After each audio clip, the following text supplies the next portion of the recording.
저는 한국에서 오랫동안 그 어린이집을 했습니다. 제가 미국 오기 전에 조금씩 그 한국에 외국인들이 많이 들어왔어요. 동남아 쪽에 한국 분하고 결혼을 하고, 이제 남편은 대부분 다 이렇게 그 시절에는 농사를 짓고, 또 이제 아내분이 이제 아주 어린데 이렇게 외국에서 와서 아이를 낳으니까 그 아이를 이제 저희 어린이집에 보내는 거죠. 제법 됐습니다. 그 아이들이.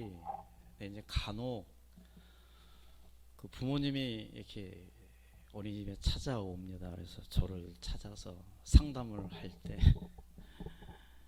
이름을 좀 줘달라고 이렇게 하는 경우가 종종 있었습니다. 아주 자주 주어줬습니다. 성경에서 좋은 단어라는 단어는 다 동원해서 이름이 좋겠습니다. 이름이 좋겠습니다. 그러면 실제 그 이름으로 이렇게 아이를 등록하고, 그러다 보면 뭐 이 아이가 막 두세 살 되면 또 이제 어린이집에 보내고, 얼마 전에 뭐 그 아이가 정말 뭐 결혼한다고 연락이 왔더라고요. 그래서 야, 참 그렇구나 싶었는데, 제가 가장 많이 져준 이름이 온유였습니다. 온유. 여러분, 제가 이렇게 온유 하면 듣기에 어때요? 좀 부드럽지 않나요? 온유. 아마 제 주변에도 온유라는 이름으로 져주는 그 부모님들이 꽤 있더라고요. 온유. 제가 사전을 찾아봤습니다. 온유가 뭔가 했더니, 사람의 표정이나 성질이 부드럽거나 따뜻한 것을 온유라고 한다, 이렇게 사전에는 나와 있었습니다. 오늘 본문 말씀에도 온유라고 하는 단어가 나오는데요. 제가 말씀을 준비하면서 우리가 보통 생각하는 온유, 그리고 성경이 오늘 예수님이 말씀하시는 온유라고 하는 게 참 너무 갭이 크다, 온도 차이가 너무 난다라는 것을 다시 한번 느꼈습니다. 한번 들어보세요. 우리가 보통 온유하면 부드럽고 따뜻한 것을 느끼지만, 성경에 온유하면 생각나는 인물이 있습니다. 바로 모세라고 하는 인물인데요. 민수기 12장 3절 말씀에 보면, 이 사람 모세는 온유함이 지면의 모든 사람보다 더하더라. 그러니까 하나님이 보시기에 만약에 이 세상에서 누가 가장 온유하냐 그러면은 하나님 보시기에 모세였습니다. 그래서 제가 모세가 어떤 인생을 살았기에 하나님이 정말 인정하시는 온유함이었을까? 근데 제가 깜짝 놀랐어요.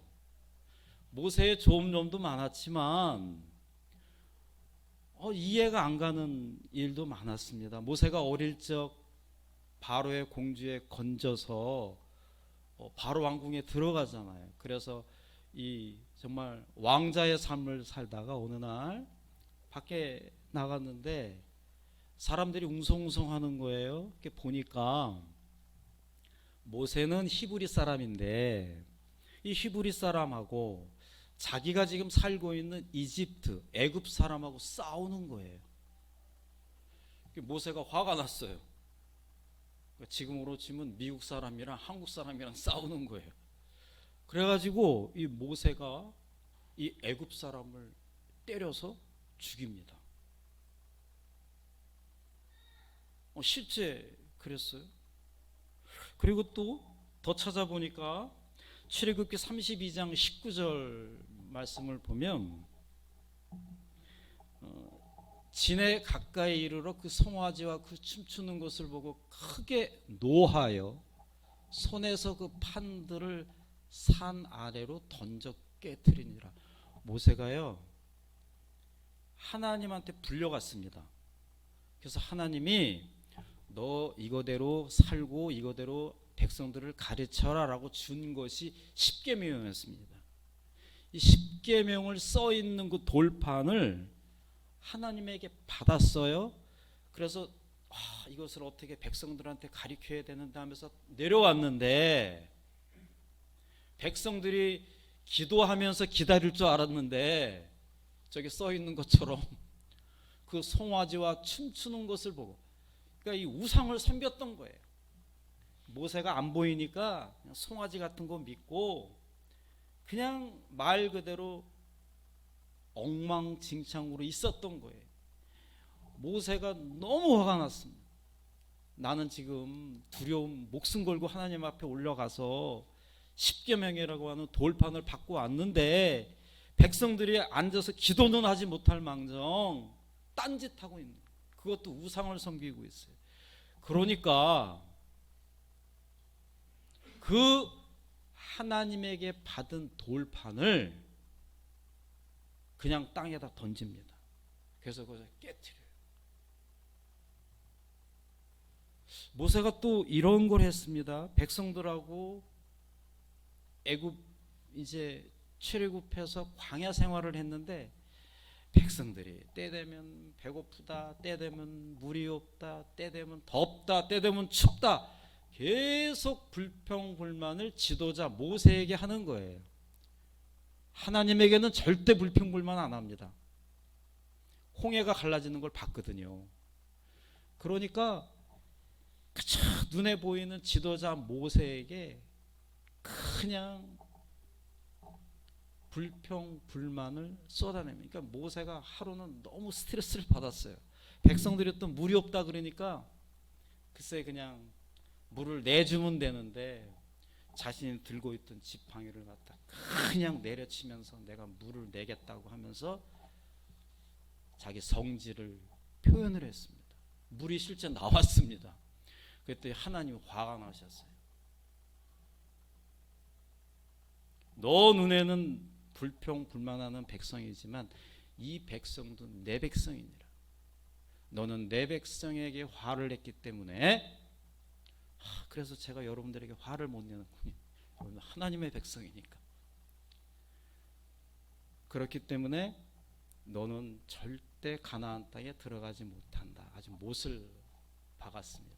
모세는 고생했지만 결국 젖과 꿀이 흐르는 가나안 땅에 들어가지 못했습니다. 감히 하나님이 주신 돌판을 버려서 깨트리고, 화가 난다고 그냥 백성들 앞에서 화를 표출을 하고, 열받는다고 사람을 죽였습니다. 그런데 하나님은 모세를 이렇게 평가를 합니다. 이 사람 모세는 온 지면에서 가장 온유한 자다. 참 아이러니하죠. 예수님을 한번 볼까요? 우리 예수님은 그 어떤 신도 말하지 못하는데 예수님 이렇게 말씀하십니다. 마태복음 11장 29절, 나는 마음이 온유하고 겸손하니. 예수님 스스로 당신을 소개하는데 당신이 온유하대요. 그리고 당신이 겸손하다라고 지금 말씀하고 있습니다. 그런데 이 또한 역시 제가 예수님의 사역 과정을 제가 보니까요, 깜짝 놀랍니다. 어느 날 예수님이 성전에 왔는데 성전이 너무 시끄러운 거예요. 누구는 성전에서 장사를 해요. 누구는 거기서 돈을 바꿔줘요. 이거는 말이 성전이지 성전이 엉망인 거예요. 그랬더니 예수님이 그 자리에서 바로 장사하는 사람들의 물건을 버리고 상을 엎고 그들에게 호통을 치십니다. 나가라고 합니다. 나가라. 바리새인하고 사두개인들이 있었어요. 겉은 멀쩡한데 말은 잘하는데 행동을 안 하는 사람들. 이 사람들한테 예수님이 욕을 합니다. 그 당시에 가장 심한 욕을 합니다. 이 독사의 자식들아. 요즘 말로 제가 해석은 못하겠더라고요.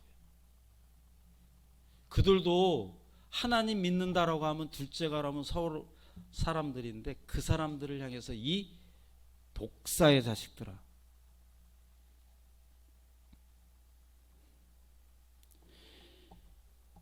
제가 말씀을 준비하면서 제가 만약에 여러분들 말 안 듣는다고 이 독사의 새끼들을 그러면 어떻게 될까요? 이거 아마 다 저에게 더 큰 소리 치겠죠. 그리고 제가 뭐 좀 마음에 안 든다고 강대상을 꽝꽝 치고 예배 제대로 안 드린다고 막 소리 지르고 교회 늦게 온다고 막 야단치고 말씀 시간에 딴짓한다고 막 욕하고 아마 그러면 우리 목사님 저 목사가 왜 저래? 아마 이렇게 얘기할 거예요. 그런데 오늘 모세의 모습과 예수님의 모습을 보면 사실 인간적으로 해석을 하면 아니 저런 분이 어떻게 온유하다라고 할 수가 있냐라고 우리는 얘기할 수 있을 것입니다. 그런데 성경은 하나님이 보실 때는 모세가 가장 온유했고 예수님에게는 나는 온유한 자다라고 고백을 하게 했습니다. 여러분 그러면 이 타이밍에서 그럼 과연 성경이 말하는 온유가 무엇일까요? 내가 생각하는 온유가 아니라 옆에 존경하는 사람이 말하는 온유가 아니라 이 성경이 말하는 온유. 우리가 모세의 인생을 잠깐 살펴보았고 예수님의 모습을 잠깐 살펴보았지만 어쨌든 하나님은 이 모세를 온유하다라고 했고 예수님은 내가 온유하다라고 했단 말이에요. 그 온유가 과연 뭐냐는 거죠. 여러분 온유는 성경이 말하는 온유는 단 한마디로 말하면 하나님의 뜻을 잘 분별해서 여러분 이게 중요합니다. 분별. 우리 상우 아빠가 상우가 어디 가게에 가서 그러지 않았지만 뭘 훔쳐요. 그럼 가만히 있어요? 아니죠. 당장 그냥 혼내죠. 내가 마음이 따뜻하고 부드러우니까 아이고 상우야 잘했다 이렇게 말하지 않잖아요. 잘 들으세요. 하나님의 뜻을 잘 분별해서 하나님의 뜻이 맞는 것을 향해서 내 인생을 거는 겁니다. 내 인생을 그렇게 살아가는 거예요. 무엇이 하나님의 뜻이 옳은지를 정확히 분별해서 그렇게 내 성격과 내 기질과 내가 하고 싶은 것들을 내려놓고 나는 이렇게 하고 싶지만 이게 정말 성경에 써 있고 이게 정말 하나님의 뜻이구나 했기 때문에 그래 내 마음엔 들지 않아요. 이해가 안 가요. 그러나 성경에 써 있기 때문에 예수님의 말씀이기 때문에 내가 그대로 순종하는 사람, 순종하는 인생. 내 주여 내 뜻대로 하지 마옵시고 아버지의 뜻대로 하게 하옵소서라고 고백을 할 줄 아는 사람이 바로 성경이 말하는 온유한 사람입니다. 이런 사람은요 어지간한 상황에 흔들리지 않습니다. 웬만한 거에 절대 꺾이지 않습니다. 어떤 상황이 와도 담담하게 이겨낼 수가 있습니다. 왜냐하면 내 인생에 일어나는 모든 것들이 하나님이 지금 하나님의 손 안에 하나님의 뜻 안에서 내가 이루어져 가고 있다라고 나는 확실하게 믿고 있기 때문에 앞서 우리가 모세를 살펴봤죠.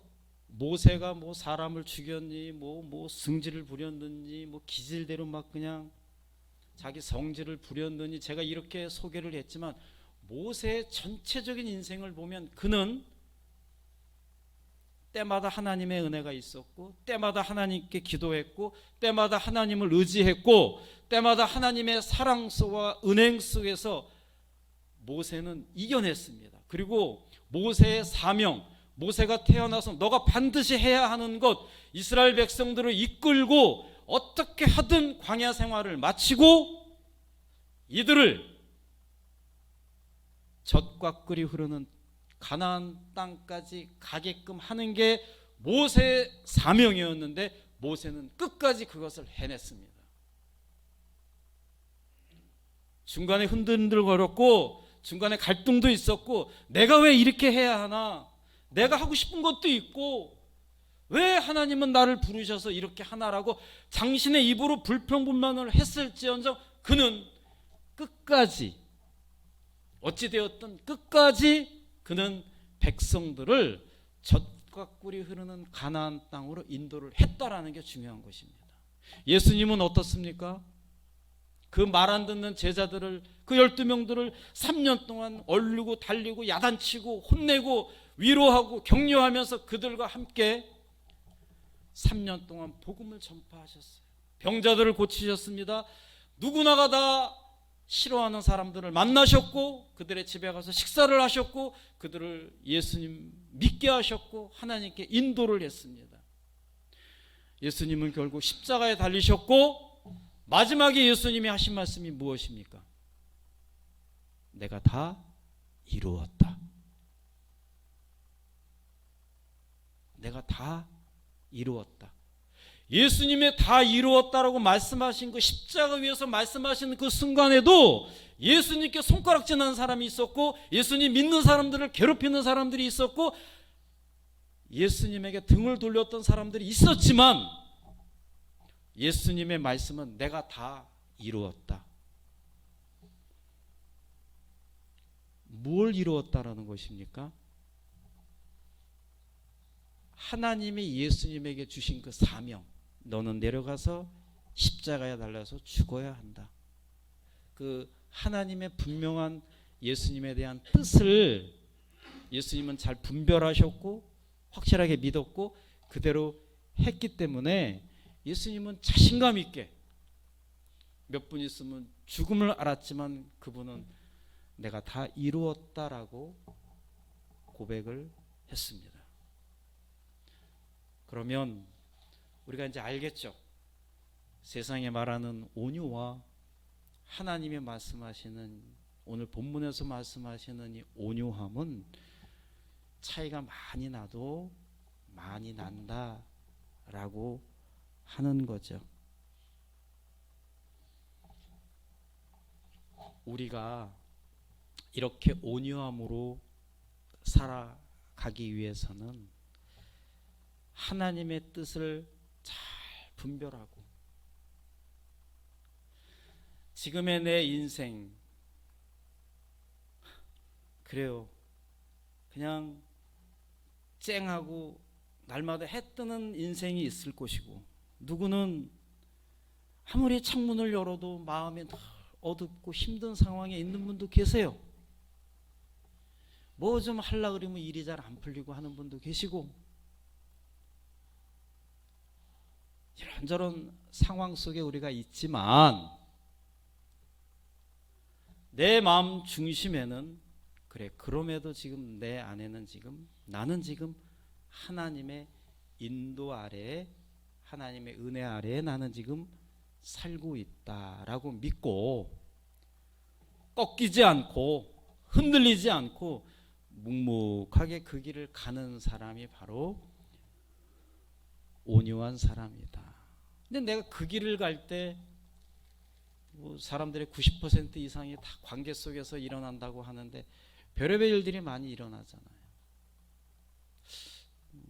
하나님 말씀대로 내가 좀 온유하게 살아야겠다. 하나님의 뜻대로 한번 살아봐야겠다 하면은 참 이렇게 주변 사람들이 괴롭히고 때로는 가족들이 힘들게 하고 어렵게 하잖아요.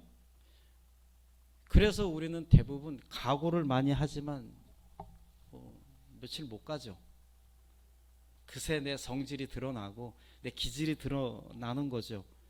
그래서 그 성질 급한 베드로가 이렇게 우리들에게 가르쳐줍니다. 베드로전서 2장 23절 욕을 받으시되 대신 욕하지 아니하시고 고난을 받으시되 위협하지 아니하시고 오직 공의로 심판하시는 자에게 부탁하시니라. 무슨 얘기예요? 누가 나를 욕해요. 나를 흉보고 손가락질하고 욕을 합니다. 그걸 내가 욕하지 않아요.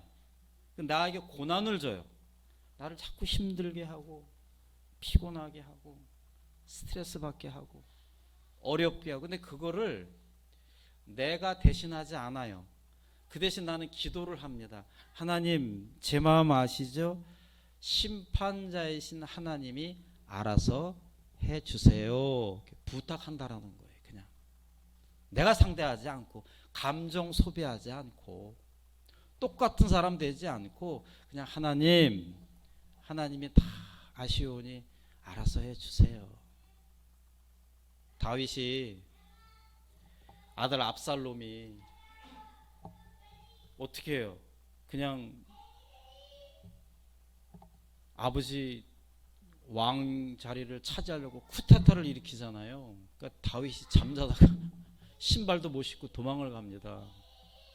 다윗을 옆에 보좌하던 부하들하고 같이 가면서 막 도망가니까 뒤에 그 압살롬 따르는 이들이 막 그냥 다윗을 조롱하고, 저거 보라고 왕이 말이야 뭐 이러면서 입에 담지 못할 말들을 하면서 따라왔을 때, 다윗의 옆에 있던 그 싸움 잘하는 그 시므이라고 하는 사람이, 왕이시여, 제가 돌아가서 저들을 다 죽이고 오겠습니다, 이렇게 이야기하잖아요.